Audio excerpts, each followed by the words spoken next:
Hello, my loves. Welcome to today's video. Today I want to talk about the card in the tarot, the King of Swords. And today's video is a special bonus video for the 78 Deep free course that I'm hosting this spring, which is a tarot study course where we go through all 78 cards.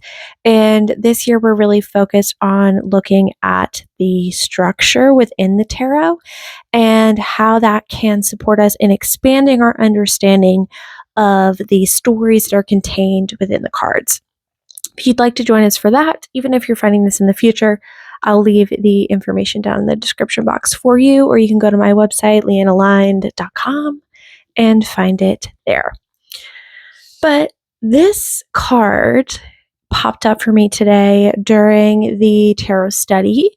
The way that I like to work through the tarot study is we all start in an elemental suit. So we're starting with the air suit of swords. We all start with one card together to kind of kick off the tone of that suit. And then you can choose to study the cards however you want. The way that I like to do it is by taking all of the air cards and shuffling them, and then laying out the order and choosing to study each card per day in that order. Hopefully that makes sense. And today's card that came up for me was the King of Swords. And the King of Swords is really special for me right now, but especially in terms of this study course, because he is the guide that the entire structure of the course is built around. And I want to take some time to dive into the meaning of this card, or some of the meanings of this card, but more specifically through the lens of what this is really meaning to me right now about the tarot and the different structures within it, and how I'm working with the energy of the King of Swords to bring back into balance the idea of structure and intuition within divination. So, without further ado, let's dive in. So I'm going to hold up this King of Swords for a few moments. This King of Swords is from the White Newman Tarot, and I apologize, the wording perhaps might be backwards for you. But I really love this deck in general, and I really enjoy it in terms of the way that we can study the cards through the elements because of all of the elemental appearances that are within this deck and just the colors that are used. And I'm going to be pointing out a few things in this card as we go along, so I'll hold that up again in a moment. But first, let's go into the structure of the card. This is something really big that we're working on within the 78 Deep course, as I mentioned. And when we look at the structure of the card, there are lots of different structural systems contained within the tarot. And what I mean by that is there are different systems of associations that are already existent outside of the tarot that the tarot then incorporates, which helps us to ground and expand the meaning of the card. So a few examples of those different kinds of structures are numerology, astrology, the elements, things like that. And when we are looking to dive into the meaning of the card, it's helpful to understand the different structural elements that make up that meaning, because it really gives us a place to start. And it may seem like a simple place to start, but the simplicity and broadness of it actually really helps us come to a deeper, more holistic understanding of the theme. So the King of Swords structurally in the elements is an element of air card. It is also within the tarot structure itself, part of the court cards. And the court cards are our archetypes or personalities, where the element that the court card lives within flavors the let me back up a little bit. The court cards are different states of embodiment of the element that the suit is representative of. That's a better way to say that. So we have the king, who's the end of the embodiment line. He is holistic, he is balanced, he is solid. And he, in this instance, is the expression of air. However, with the court cards, there are also elemental associations for each of the courts. Outside of or in addition to the elemental associations that are assigned via the suits.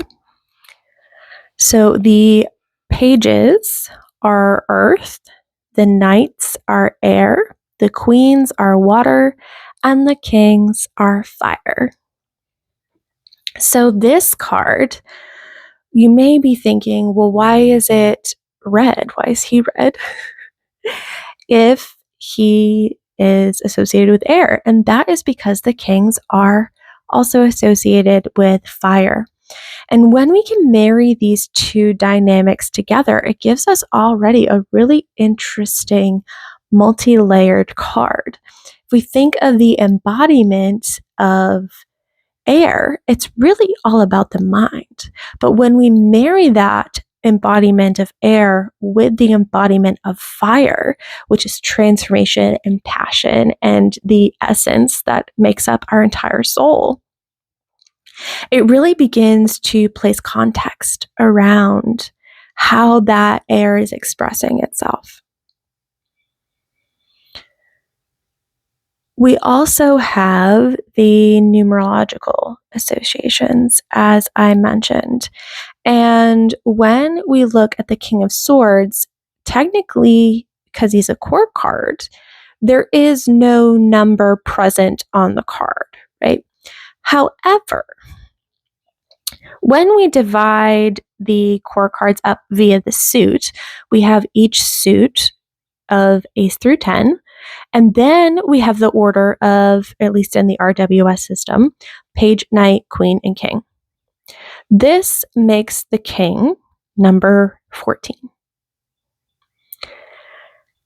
which is really cool because then we are able to take the kings and associate them with another card within the tarot, with the major arcana. Card number 14 in the major arcana is the Temperance card. And the Temperance card is a really interesting card because it looks at the dual nature of balance within our human and spiritual lives. It looks at what it's like to have one foot on the ground and one foot in the ethers or in the water. And what it looks like to kind of pour back and forth between these sources and create a sense of balance. So that is present within the King of Swords as well. And then when we are looking at numerology, when we come upon a number that is larger than a single digit, it is a common practice to add those two numbers together to boil it down and synthesize it into another number.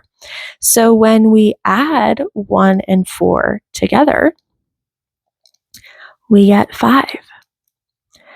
And to me, this is really exciting because 5, numerologically, is all about change. It's about challenge. It's about struggle. It's about confrontation.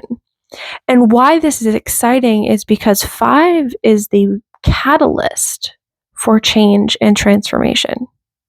And as someone who is very much Scorpio, this is exciting for me because this is the precursor to change. It is the number of liberation.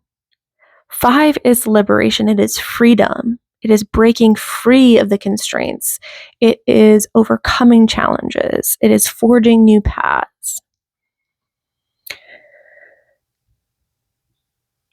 When we look at all of these things together, right, we looked at where the actual card is within the structure of tarot, right? We talked about this being a core card and what that means. We talked about the elemental associations with the card, and we talked about the numerological associations with the card, which in addition also connects the card to other major arcana cards. When we mix this all together into the meaning, the structural meaning of the card, what we get is this really dynamic interpretation of what it means to embody the King of Swords. The King of Swords is of the mind. He rules communication and planning and thinking and ideas. But he also is associated with that fire, with the transformation, with that feeling in your gut that drives you forward, with your passion. And the King of Swords can choose to express himself in a variety of different variations of or degrees of balance between those two things. When we see the King of Swords in its mostly air expression, it's very calculated, it's very rigid, it's very just like of the mind, planning right and wrong, kind of that restrictive idea of what it means to be commanding or to be an expert at something. When we see the fire, there's a destruction, right? There is this element of control that comes in where there can be force and this idea of being holier than thou, thinking of yourself as higher than others.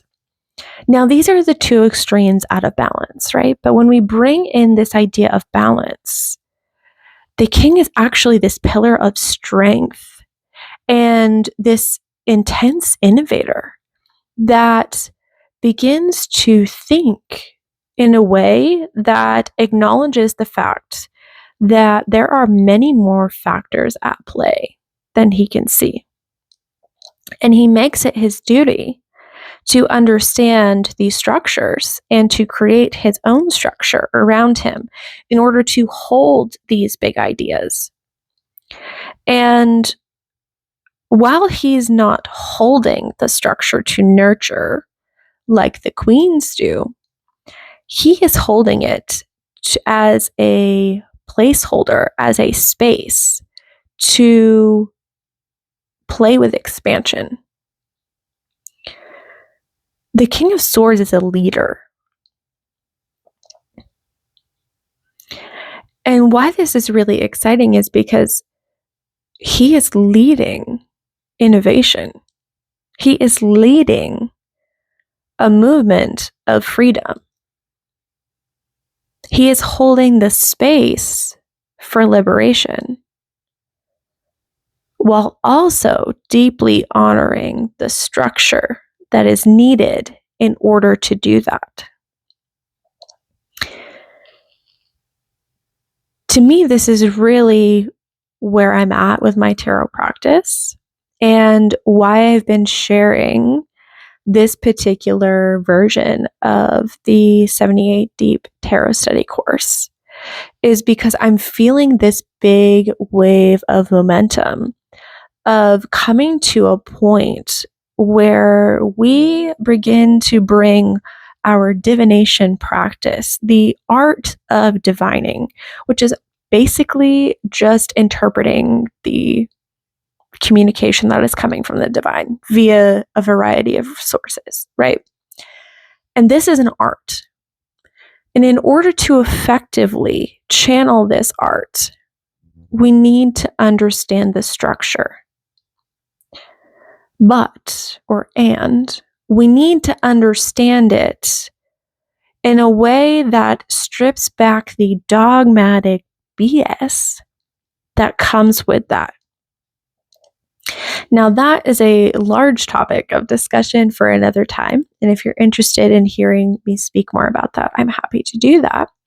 Let me know in the comments below or shoot me an email, DM, whatever you'd like to do to let me know that that's something you're interested in.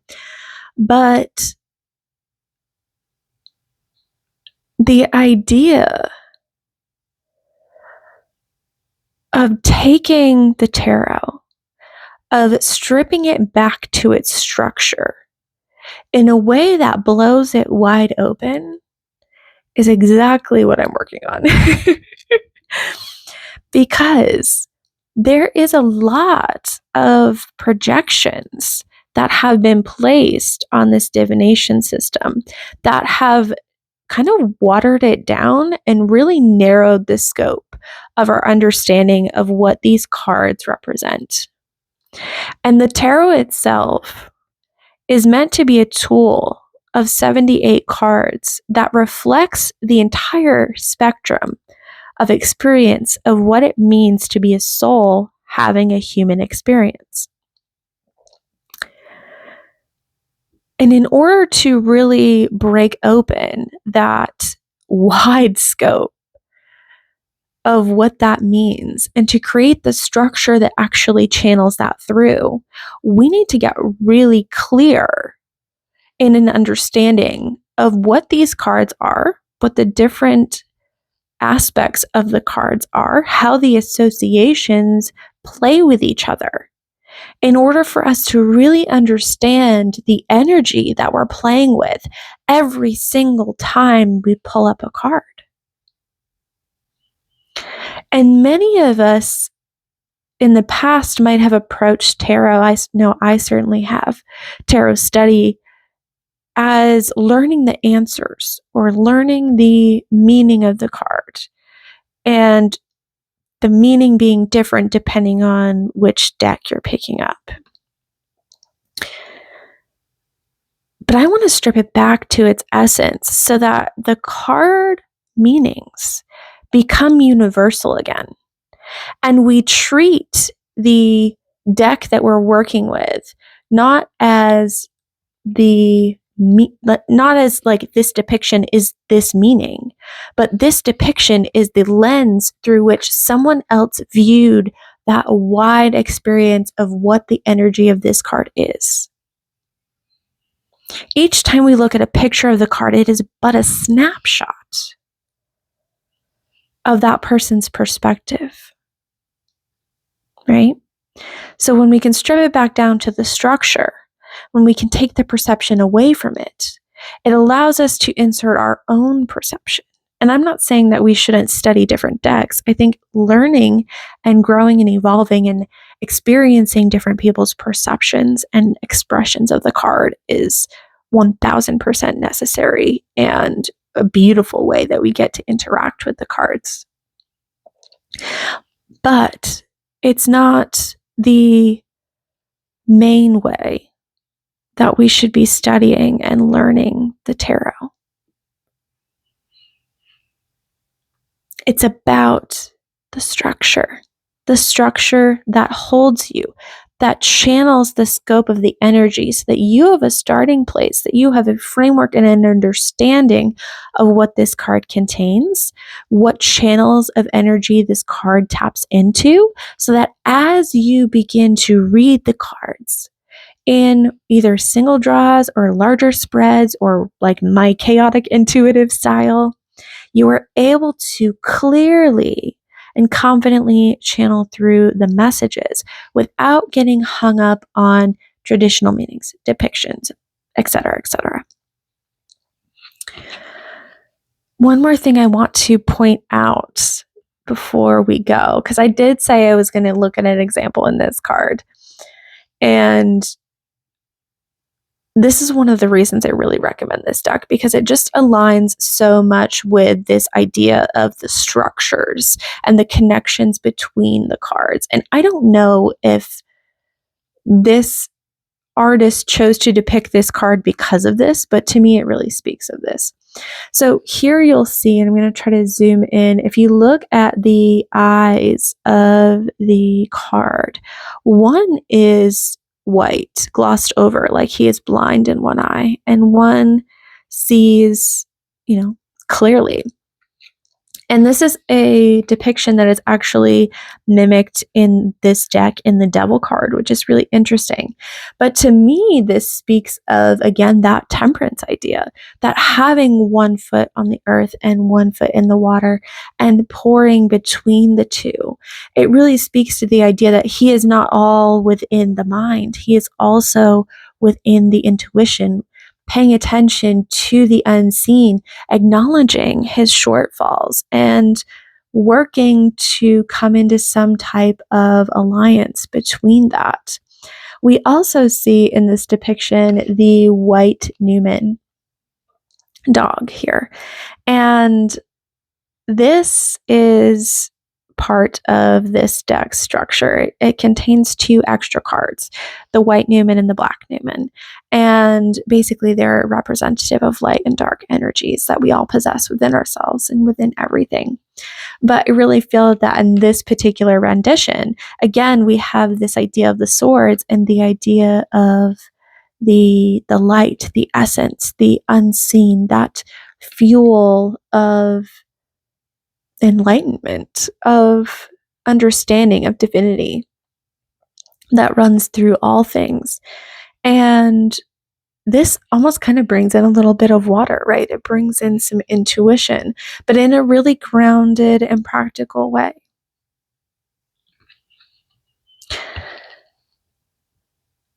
So, my loves, that is all that I wanted to speak to you about today.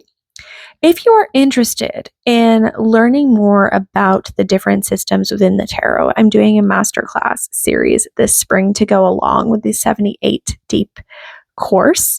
And the one that we are diving into is numerological flow within the tarot. I'm hosting that this April. I'll leave the link down below in case you would like to join us. But what we're going to be doing is it's going to be a 2-part live masterclass, where in the first part, I'm going to be going through all of the numerological associations within the tarot. So we're going to talk about Ace through 9 and 10, and how my view of the 10 is a little different. We're going to be talking about the numerological associations with the court cards. We're going to be talking about the major arcana and the connections between them, and how we can begin to access this idea of understanding the flow of the tarot through the lens of numerology, and how this can help us really ground the meanings of the cards. And it's super useful for when we pull up a card and we're drawing a blank. Like, we're like, I don't know. I don't remember the story about this card. If you can remember the numerological structure, you have more than enough to read this card with spine-tingling accuracy. So, if you're interested in joining us for that, I would love to have you. The details are down there. I'm here to answer any questions if you want. If this is after the date, or if you aren't sure that you can make it live or don't like to make it live, there will be recordings available. So don't worry if that's kind of the boat you're in, or you're in a weird time zone, or you have a strange schedule or whatever. There is an option for you. So I'll leave you there, my loves. Thank you so much for joining me today. If you are in the 78 Deep Course Challenge, I hope you are enjoying your first week. We just wrapped up our first week and we're headed into the second one. So I hope you're enjoying that. If you've been dragging your feet or missed some days and you're thinking about quitting, don't do it. You got this. This isn't about perfection. This isn't about making sure that you study every single card every day or you fail. This is about enriching our tarot practice through study in a fun and playful way, where we get to ground into the structure and expand our knowledge. So even if you're showing up late, please join us. We'd love to have you. With all that being said, I'm going to stop rambling now, and I'll see you again really soon. Take care, my loves.